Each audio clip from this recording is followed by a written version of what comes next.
The Nuremberg trial for the pandemic. Some of you may not have realized, but we're going through a massacre. The massacres of the 21st century do not need guns. The art of murder now is so sophisticated that you can deny life-saving medicines and call it a shortage. You can patent immunity itself and call it shareholder value. You can make any moral problem look like an intellectual one. It's a violation of the fundamental right to life as people plead for hospital beds. But Article 21 today has a footnote. Dying from poverty is a policy issue. Underinvestment in healthcare is a policy issue. An incompetent health minister is just bad luck. Every day I learn a new way to kill someone and make it look like the system did it.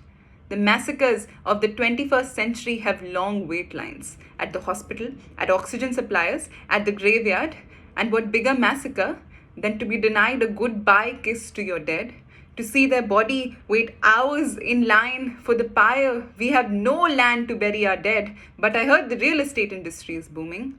The Prime Minister is building a new house for himself, a central vista side by side with a medical genocide. It's just a policy issue. The virus of injustice may have a new variant now, but it started spreading a long time ago. The poor have always been at the mercy of NGOs. But today, the rich plead for medicines. They lie at the mercy of the pharmaceutical industry, which lies at the mercy of the WTO. Right to life has become a yard sale. And the vultures that come to feast on our dead will wear suits. In this 21st century massacre, right to life now directly clashes with free market profits, and only one of them can win. Yet if corporations are people, how many aunts and uncles and kids have they had to bury? How many hospital beds have they had to beg for? If corporations are people that commit crimes against humanity, can we put them on trial now?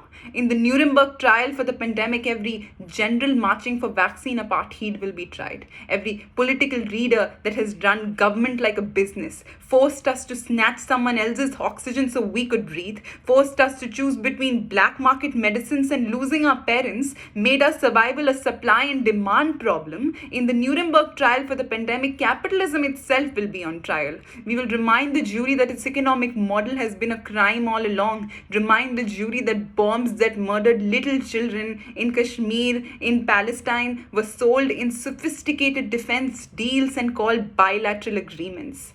Human rights are collateral damage for the big defense industry.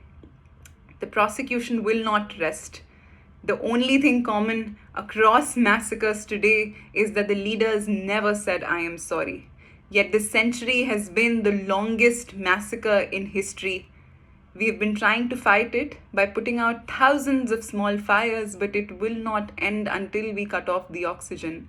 No one should have to compete for living because our masters made survival look like a race. Call it a crime before it's too late.